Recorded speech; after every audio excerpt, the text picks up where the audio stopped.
Welcome to the Artistic Foodies, the show that explores life through the lens of art and food.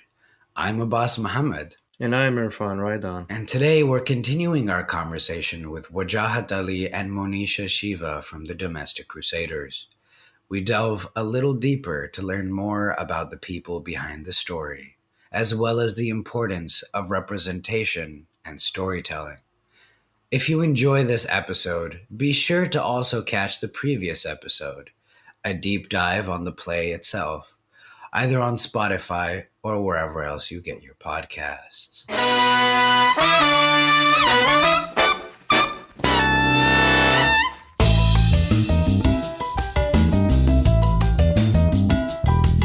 I also noticed on your IMDb that you've been in some some big films like The Guru, and then you were also in some TV shows, most recently Hawkeye on Disney Plus, which is great. So tell us a little bit about your experience in working in these TV and films.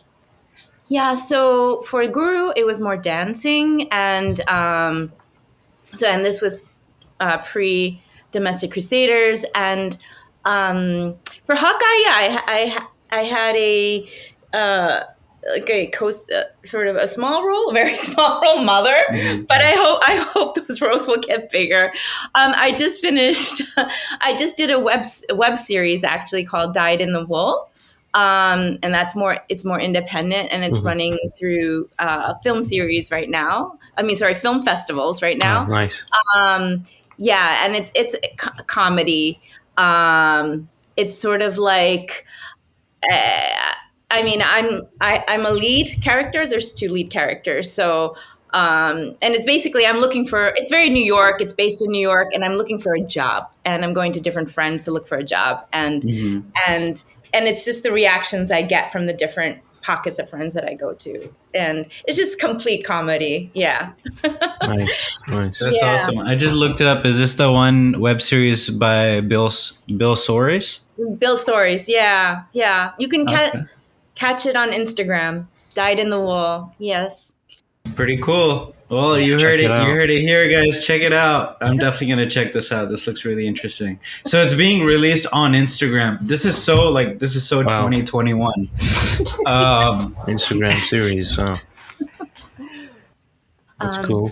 Yeah, and also there's another thing that's making festival rounds is it was a play, but then we filmed it and released it as a film called News from Fukushima. And it deals with the Fukushima disaster. It's written by Yuri Kagayama. She's an AP journalist, and she covered the disaster when it happened in Japan. And so she combined all her journalism, her poetry, and made this into a play of sorts. And that's making festival rounds too right now. As we know, maybe like 20 years ago when Domestic Crusaders first came out, there was not too many roles. But now we see a lot more Desi people, brown people on TV and movies. So how is that from your personal experience? Have you seen like a big growth and more opportunities as an actress or actor? Yeah, I mean, my God, times have definitely changed from 10 years ago. There seems to be more opportunities. I'm definitely hearing about more auditions, and I'm hearing about more roles. So times are changing. I just hope that we get to tell the stories that help us curate the vision we want to see in the future. Not just regurgitate old stories, but really tell stories where you have an important vision for the future. I think that's quite important. It's something I learned from the late Bell Hooks is what she used to touch upon quite a bit about the role of art. It's just not just storytelling. It's also talking about the vision of the future, we've talked a lot about the past and the present, the future, how things have changed, what hasn't changed.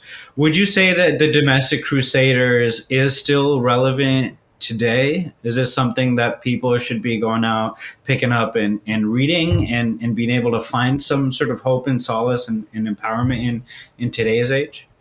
Yeah, absolutely. It's absolutely relevant today. There's again, we deal with Islamophobia still. We still deal with also all the other brown folks, dealing with racism as well. It's so relevant because our household is sort of they see household is structured like what we see in the Domestic Crusaders. Right. Many of familial struggles you'll see still relevant as you will see in the play. So I think just by the political climate and also just the way family members relate to each other, I think it's completely relevant. And it's comedy to it too. Yeah. It feels natural. It feels genuine, It feels so genuine, yeah. Really, yeah. Wajahat did a really great job as being a muse for each of these characters. Yeah. In the details. He influenced a lot of people to say, hey, it's okay to be a writer or to be a journalist, or this was obviously pre 9/11, we grew up in the same area in the Bay Area. So typical of most Desi parents is, they don't think about the arts is not even close to their mind at all. Right. And even something that's outside of the basic, medicine or engineering is the two main ones, I'm sure. So even anything outside of that, or computer science here in the Bay Area, which is another big one, then they think that you're crazy. Like one time, I studied architecture myself, architectural design, and because I was into drawing a lot, and my father kind of said, hey, why don't you try architecture? Because he thought it was a good career choice. That's a different story. To listen to the first episode of our podcast to see the rest of the story. But basically, people used to say, why are you doing this field? And I used to tell people, because in the future, you're going to need someone to design your masjid or your house or your business building or whatever. And that's what happened is now the community has grown so much. And now people who know that I have some kind of connection to architecture, they always contact me. So I'm looking for an architect. I'm looking for an architect to do this, to look at this. Wow. So it's like, sometimes you have to kind of, you don't have a vision of the future, right? You're just thinking of what do I need to do right now. So, and that's the same with art, I think, is that our community didn't realize that art, writing, public speaking, going and making TV and film is something that we need for the future development of our community. And so now, 20, 30 years later, that's starting to happen. So it's a good thing, but a lot of times our people don't see that need. They're just concerned about what I got to do right now to pay the bills and make a good living. Yeah.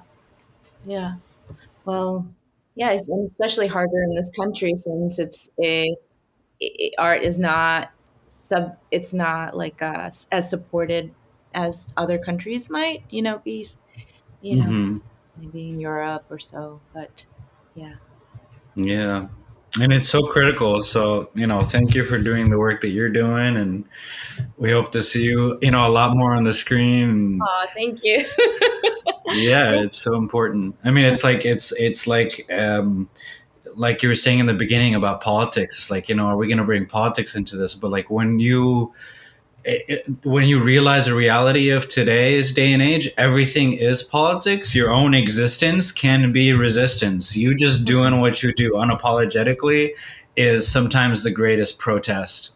of them all. Mm-hmm. You know, just not taking no for an answer. So really appreciate and admire everything that you've done so far, and excited for what's coming up ahead. We continue our conversation with Wajahat Ali, who shares the importance of storytelling. He also paints a picture of the background of what was going on in his life when he first started writing the Domestic Crusaders, and the aftermath of the events of September 11th. Now, what happened, it's in April, like 6 months after I started, was my parents got arrested. And it became part of like this huge, I write about this in the book. It just was insane. Like my next 12 years of my life were insane. So I'm sitting there in April, about to graduate. I got admitted to law school. Finals are coming up in May, and I get this phone call from my puppo, Yasmin Puppo, who's like, beta, you should probably come home, because like 30 FBI agents came and like arrested your parents at Fajr time. I'm like, what? And you have two daddies that you have to take care of, because my two grandmothers were there. I'm an only child. So she goes, you got to take care of this. So overnight, I kind of leave school. I'm the only child. I'm like, okay.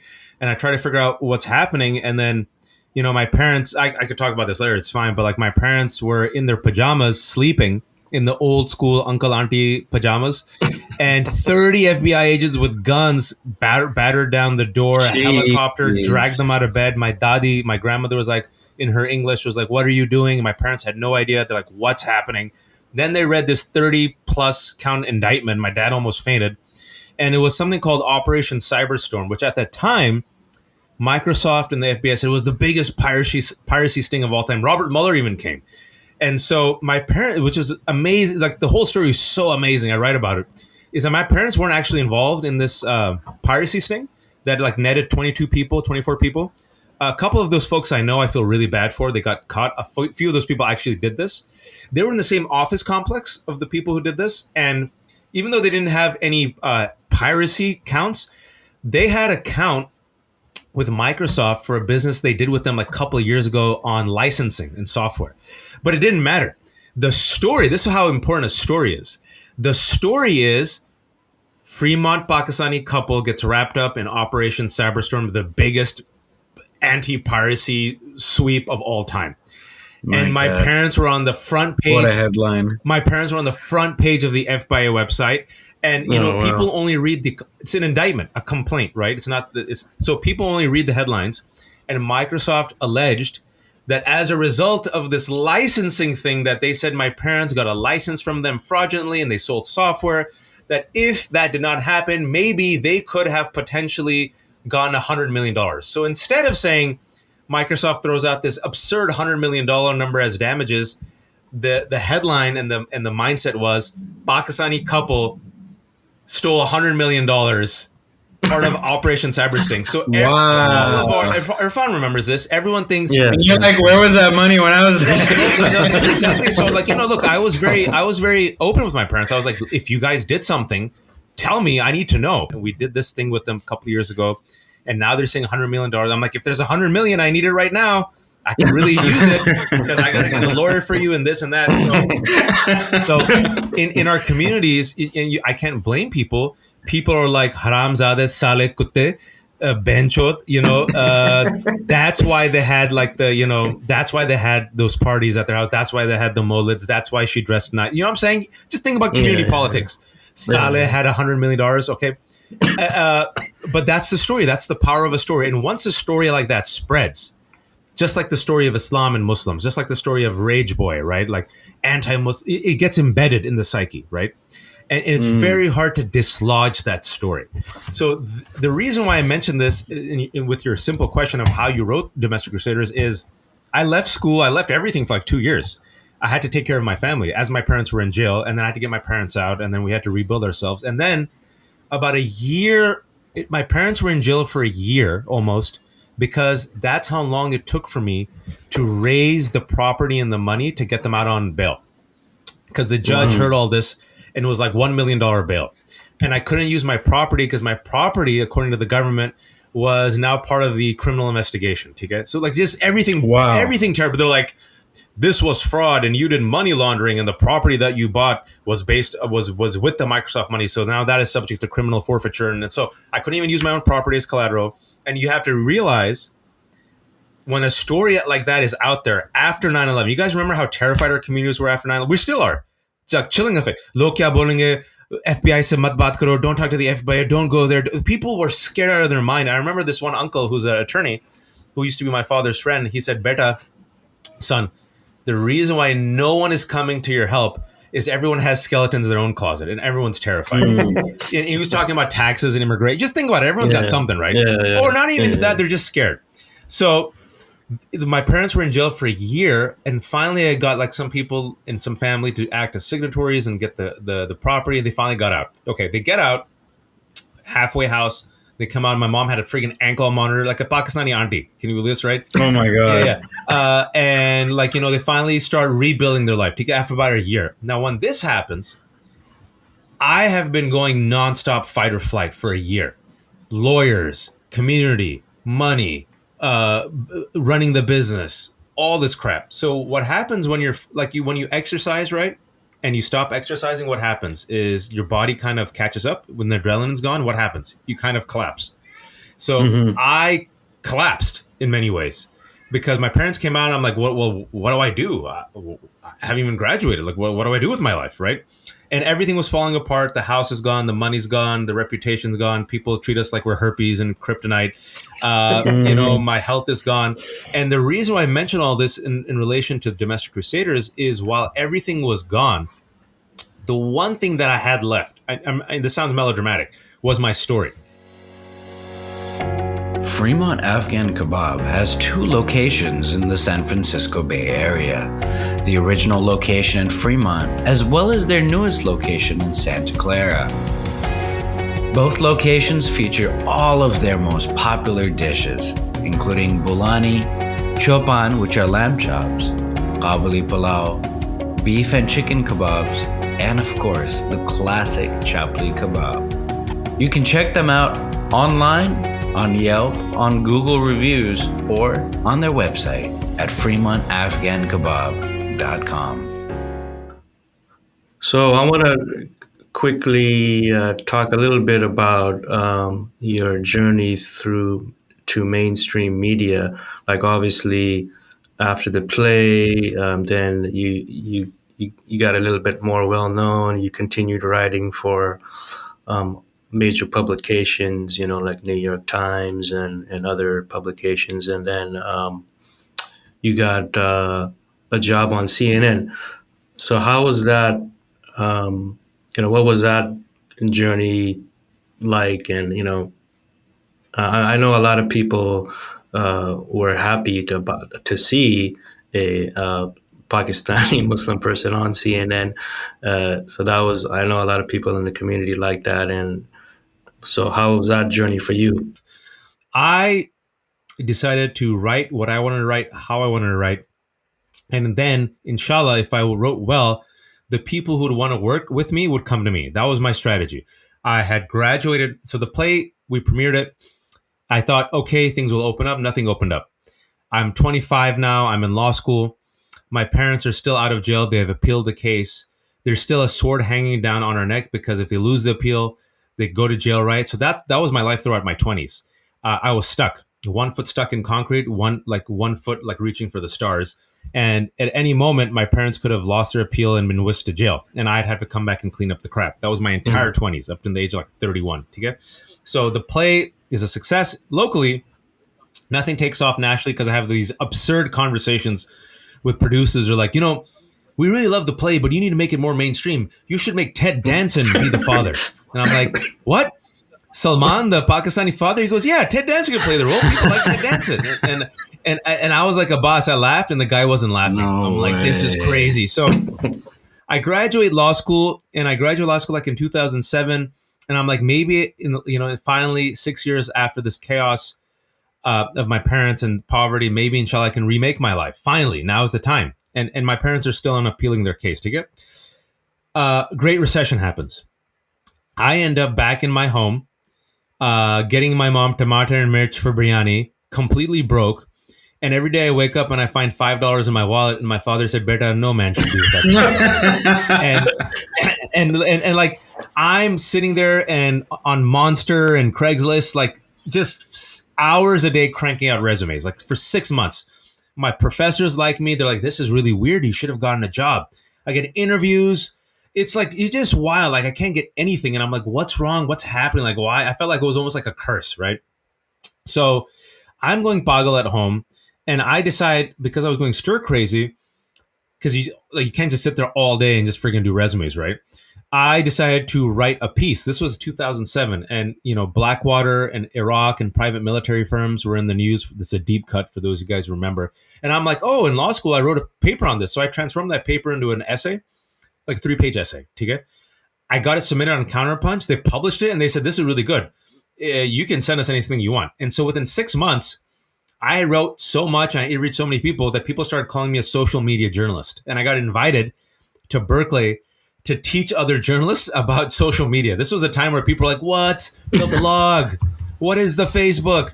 And so the hilarious thing was, I'm like, wait, I'm a social media journalist? And like, you are? I'm like, I am. Yes. And they're like, would you like an honorarium? I'm like, what's that? I'm like, your fee. What's your fee? I'm like, how much are you offering? And they're like, $500. I'm like, yes. So literally, I fell into it. But the kind of mindset that I had was, I'm stuck. I'm broke. No one's paying me. So I will write what I want to write, how I want to write, and I'll write prolifically, and I'll do quality work at a prolific rate. I'll outwork everyone. And inshallah, somehow the right people will come to me, right? And I will do all these things I want to do, the play, law, writing. And eventually all these streams will converge into a powerful current. And if I'm alive, that'll make my career. So, I'm 27 now.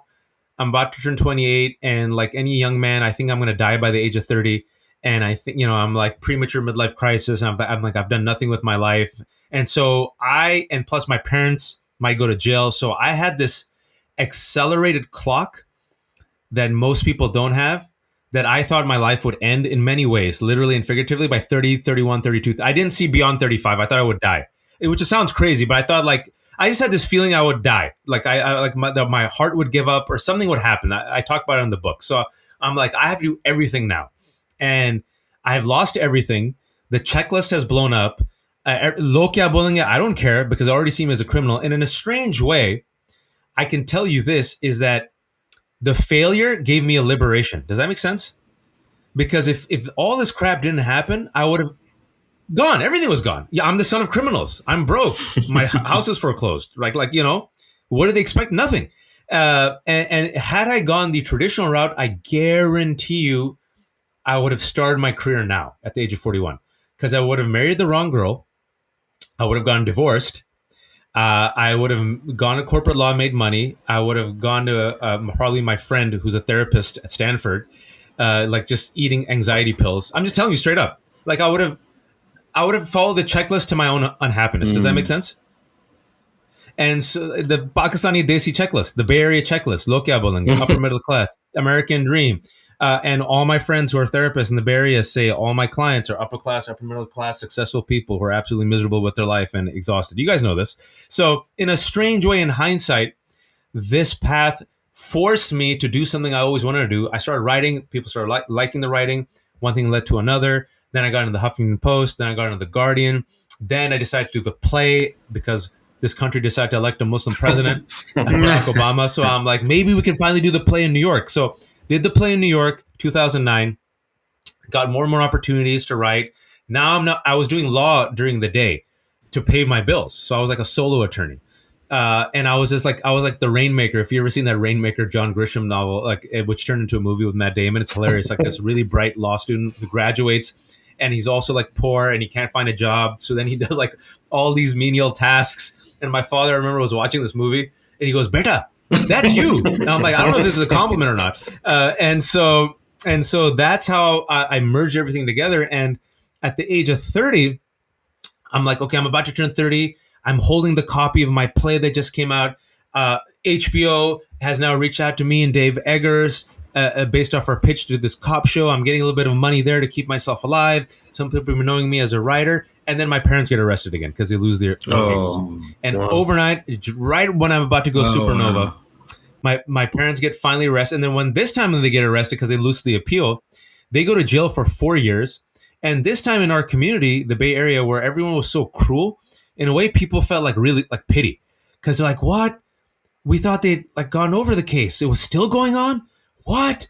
Damn. And so the house now is foreclosed. I'm homeless overnight, right? Like, they give my mom 6 months to report, because had to, they said, they arrested my father immediately, and they're like, we'll give you 6 months to take care of everything. So I'm helping my mom now take care of everything. And all the money I had now is gone. The law fees, the house is gone, so we're homeless. We sell everything for the pennies. I end up driving my mother to the prison, which was a hella weird experience. I write about it in the book. And so while this is happening. And so, everyone thought I was a success at this time, which is hilarious. They're like, wow, you're killing it. And I'm like, no, I'm homeless. And every time I used to say that, people were like, ha, ha, ha, Wajahat, you're so self-deprecating. And I'm like, what? I felt like I was in a Twilight Zone, because everyone thought I was crushing it, and I was crushed. And no one would believe me, which is like, can you imagine living a life like that where you're like, I'm homeless, and people are like, ha, ha, ha, you're killing it. I'm like, okay. So it was a very intense, absurd period. And the way I got to TV was based upon the play and the Fear Inc. think tank report that I did, and these small things that I kept doing just to survive, just to keep alive. They started adding up. And at 31, while my parents were in jail, I had a near-death experience. Right. So that's when I had that near-death experience, where I was like, they had to cardiovert me 3 times at Washington Hospital on Fremont Boulevard. Cardioversion is like 3, 2, 1 clear. Wow. You see that in the movies. Is because my heart rate went to 230. I had this thing called supraventricular tachycardia. I had a freakish, near fatal episode that is very rare. My heart rate went to 230 and stayed at 230. So then I had congestive heart failure, and then I was like drowning in my own like fluids, and then they had to cardiovert me 3 times. And like, it was bad. So I had the whole near-death experience. I had my negotiation with God. I write about it in the book. And I'm like, they all thought I was going to die. I thought I was going to die. So I made peace with, dying. And then my one regret was, I'm like, man, I should have gotten married. I should have had a family. I'm going to die by myself. That was my only regret. Other than that, I said, Allah, you gave me a good life. I can't complain. And I swear to you, when I had that one thought, my heart rate stabilized finally. Like really near the end, I was about to go. And so with that realization, that's what made me this decision that I talk about in the book, is to like get married. I kind of quasi eloped with my wife while my parents were in jail. And I moved to DC. And when I moved to DC for my wife, I was completely broke. I had a 97 Camry without a driver's side door handle. I had a couple of comic books. And I had a PS3. That's all I had. And my wife... The PS3 is crucial. She married me. Yeah, crucial. That's just the crucial stuff. And I remember Al Jazeera America at that time said, hey, we heard a rumor that you moved to DC. You were actually on the stream to promote your play, and we really liked you. We're starting a new network called Al Jazeera America, and we're doing the stream for that. And we know you've never done TV, but we've read your articles and seen you on social media. We think you actually might be a really good co-host. You want to come and audition? And I'm like, I'm really busy building IKEA furniture for my wife, and they all laugh, but I was dead serious. And I'm like, oh, you think I'm actually like serious? So I went and auditioned, and then I remember a couple months later, boom, that's how I got on TV. Like I literally fell on TV. Like 6 months later, I'm live on television hosting, and Al Jazeera America failed. But while I was doing that, I kept doing more speeches that helped me with my profile. It gave me training on TV. I was terrible at first. Then, because I had developed this amazing relationship with editors over the past few years, they knew me to write well and write fast. Some of those editors then went to New York Times.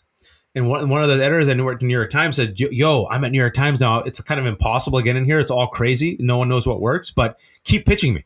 So I pitched up 2 pieces and they rejected it. And for a third piece, this was like 2015, I'm like, let me just do like a very funny parody. And he's like, this is hilarious. They're never going to publish it. And that's the one they published. And when they published that, he says, listen, I'm going to actually lend you off to an editor here who shares your sensibilities. And then we hit it off. And then Trump started running, and Trump ran on the Muslim ban. Mm-hmm. And so that gave me an entrance to write about politics from the Muslim perspective. God forbid if I just write about politics as an American. Can't do that. So I'm like, all right, Haramzadeh, I know how this game is played. I'll Trojan horse it, and I'll do the ethnic stuff to talk about mainstream stuff. You see what I'm saying? And so that's how I started writing with New York Times. That's how they started bringing me on TV. And when they brought me on TV, I remember they used to first say, and now Muslim journalist. What the hell is a Muslim journalist? Like it was, and then finally there was people on social media. They're like, "What's a Muslim journalist?" And I remember they used to ask me, like, as a Muslim, what do you think about Donald Trump, tapping Jeff Sessions as Attorney General? So around 2016, 2015, if on television, if you're good TV, they like you. Good TV means you're prepared, you get along well with the producers and the host, you can talk in a pithy sound bites, you can be punchy, and people like seeing you.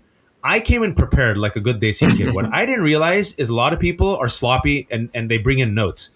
I was like a dork. I thought, I remember when I was at the round table, my first round table, 2016 inauguration, when Trump was inaugurated, they did this huge panel on DC. I was only supposed to come on for one segment. But CNN. So they just kept me on for the next 2 hours. Yeah, for CNN. I wasn't official. This is when they audition you, I guess. And so everyone has, as a guest, everyone has like these notes. I'm like, you can bring notes? Yes. I mean, because people are bringing notes and they're like, they're tablets. And I'm like, what? And like a Desi kid, I just did the research. Right? I came in prepared. And so I came in prepared. I was fast. I knew my stuff. I had the facts and I was good TV. And I remember I kept doing it back and forth. And finally, I did it for free. And my wife is like, we have 2 kids. You can't keep going to New York for doing this for free. This is enough. So I made the decision. I'm like, this is my last month. I went and talked to CNN and they're like, listen, we like you, but this is a very coveted position and not everyone gets it. Keep trying. I'm like, okay, whatever. I left. If you guys remember 3 years ago, in Christchurch, there was a terrorist who killed 50 Muslims. Yeah. You guys remember that? I was up late at night. This had happened. So this was Thursday night, Friday morning for us. In New Zealand, it had already happened. I was waiting for just enough evidence because having spent so many years researching these domestic terrorists and Islamophobia, I saw all the connections immediately. Does that make sense? It's like that Rain Man moment. You like see all the cards. And once I got enough data, I did a 10-tweet thread about Islamophobia, anti-Semitism, the conspiracy theories, how it gets mainstreamed, how it radicalizes people. Boom, boom, boom, boom, boom. I did the 10-tweet thread. It went viral. I slept. I got this phone call at 6 a.m. from like Jim Sciutto from CNN. He goes, come on my show in 2 hours. I'm like, fine, man. They gave me 5 minutes where I just broke that ish down. And Jim Sciutto afterwards runs out and he goes, man, that was awesome. You made me look like a boss. I'm like, why? Because at our morning call, my boss, Zucker, who runs CNN, was the president of CNN, he said, look at this Twitter thread by this guy, probably Wajahat Ali.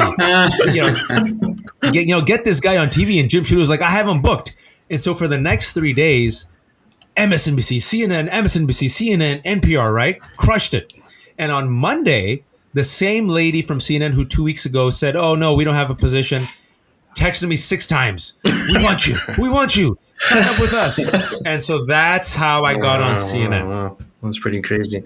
You asked me a very simple question, but the reason I spent time on that is because, for your listeners, is people only see the success. And we have the struggle. The doubts, the struggles, the conspiracy theories. They're like, oh, everyone who makes it has to be a sellout. No, you have no idea, man. Like the fact that people like Riz and Hassan, I know them. You have no idea how hard it is for them to succeed being, number one, just talent, regardless of your ethnicity or gender. Number 2, being brown Muslim talent. And number 3, being brown Muslim talent who succeeded by not indulging in those narratives. Do you see what I'm saying? And you have to kind of see the warts and the pain and the ugliness to kind of appreciate the success. Otherwise, I don't really care about the success story because then people say, oh, Wajahat, mashallah, you're on New York Times and CNN. That's amazing. I wish I could do that. Who am I? I'm nobody. And I'm like, some of my favorite people are nobody. In fact, I'm a nobody. I'm a nobody from Fremont, California, who started off at Mehran Pakistani Indian restaurant. And I think that's why that story is important. So we know that, or I have seen a lot of your Instagram posts about you cooking at home and making these nice Hyderabadi recipes that you got from your mom, for your family and friends in DC. So tell us a little bit about that, about how you kind of got into cooking and, what inspired you for that and how's that going? Is it actually good? So to answer the last question first, apparently it's very tasty according to the people who have eaten it. And so that's good. And I entered a dal competition, the Dal Olympics. Dal Olympics. I got into it during pandemic because we couldn't eat out, right? And we have an immunosuppressed daughter. So I was like, I'll finally learn how to cook. So on the phone for the first 3 or 4 times, Ammi was there and FaceTime to look at the shakal, the face of the stuff. Because like moms are useless when I'm like, oh, how much like hari mirch should I put? And how much like turmeric should I put? And how much like coriander should I put? And she's like, thoda sa andaza se. Andaza and I'm like, the F is thoda sa andaza se. And like, yeah, and that like from your gut. I'm like, what? There's no measurement. Just tell me, woman. She goes, नहीं मैं नहीं बता सकती अंदाजे से डाल दो ठीक है उंगली बताओ show me your fingers sprinkle it so so we did that a couple of times. It turned out good.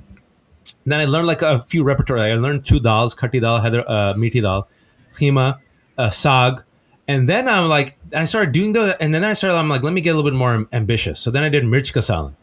Then I did friggin' halim, dude. I did halim. That's impressive. I did nahari. That's a big deal. And then so I gave halim to Mehdi Hassan, you guys know him. And Mehdi said, dude, this is restaurant quality halim. And his wife is a very good cook. So it's one of those things where you keep like challenging yourself and you become like, it starts off slow. Like for anyone who's trying to learn how to cook, I was always intimidated. So at first you get freaked out. Then you don't know what to use. Then you're terrified. It takes a long time. But you keep doing it like anything, it becomes a skill and you get the quote unquote andaza. Yeah. And so I'll give you an example now. Like just last week, I just happened to go to the butcher who was next to the grocery store. He gave me fresh Qeema, fresh ground beef, like fresh. It looks beautiful. He just like killed the goat and like just like so put it in the blender. Right? Yeah. He goes, look. And he's like, you know how butchers get really excited. He's like, look, so fresh. And I'm like, so I took it home and I'm like, start putting it in the freezer. Yo, I got to make this. So I had 30 minutes because you're at home, kids, you know how it is. So I cranked out this amazing Qeema in 30 minutes where I made kind of my own recipe. Blending together some recipes, but I cranked it out. I made that in an amazing mirti dal and chawal, 30 minutes. Nice. And it gives you like a sense of accomplishment. And I think for men, we like it because like it's always, especially Muslim men, like we have nothing else. Like I can't drink. I don't do drugs. I can't beat people up. I don't gamble. I don't go to strip clubs. I'm married to a woman, happily married. I have nothing else. Like this is literally, and I eat halal. Zabiya. So like there's literally nothing else. So, that's why I kind of enjoyed it and I've indulged in it. And I keep trying to like push myself and you find new recipes and then you realize, oh, like it's a skill. If you spend time on it, you can do it. And then my wife really likes it. And when your wife likes it and you cook it for your family and they really like it makes you happy, right? Like that's why you understand like why ammis are the way they are. And I think ammis kind of taste better because they put love in it. That's like the secret ingredient. And that is true though. Putting love in it, and to be really serious, when you do it with love, why does it taste better? Because you care. You care more. And it shows, right? You spend the extra time, you make sure it's tasty, you don't half-ass it. And so that's why I think when our loved ones make us kana, it just like brings us that warm feeling because you can taste the love. It's our love language and it's also how you say I'm sorry. Because they say it's like we have too much pride to go up to anyone and say, "Hey, I'm sorry," but we can say "Khalo, man, I made this for you." He goes, someone said that you were upset that I punched you in the face and said your wife was ugly. Someone said that, but anyway, here's a hey, some for Nahari. And then the person eats Nahari goes, Nahari was good. You owe me halim for my child. My wife is taken care of, but you owe me halim for the child. So you have a small recipe you can share, and we can. Oh, dude! So what I do? Okay, so with Qeema, what I do is the Hyderabadi Qeema is you don't use tomato, you don't use tomato, but you use methi, which is fenugreek.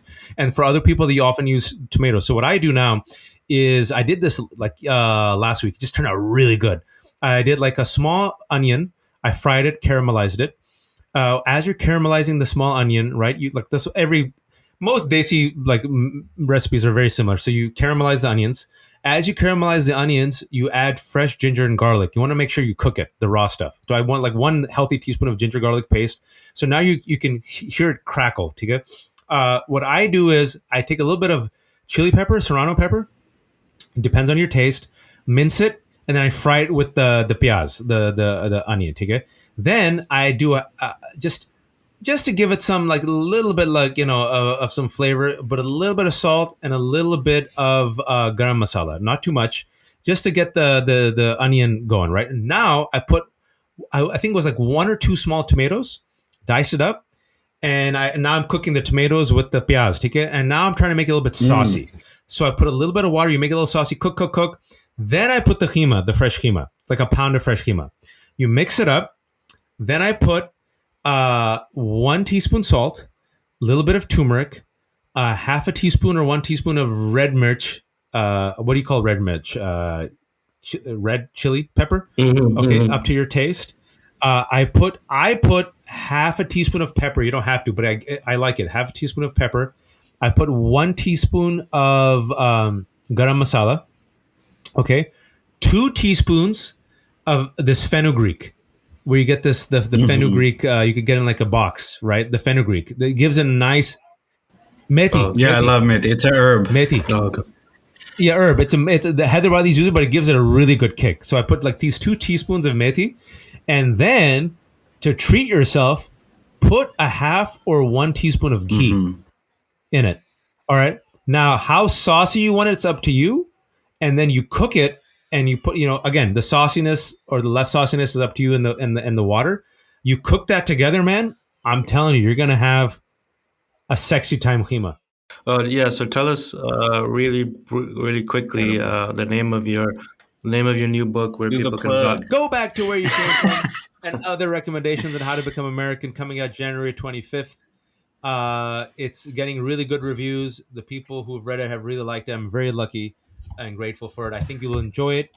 If you're in the Bay Area, you will recognize a lot of our stories. Great. Thank you so much for tuning in to the Artistic Foodies. Before we go, please do show some love for your favorite podcast by leaving us a review on Apple Podcasts. Be sure to find us on Facebook and Instagram to stay tuned for more episodes as well as bonus content. You can also have access to all of our episodes at theartisticfoodies.com. This podcast has been brought to you by Halal Fest Incorporated and Gamma, gathering all Muslim artists. Until next time.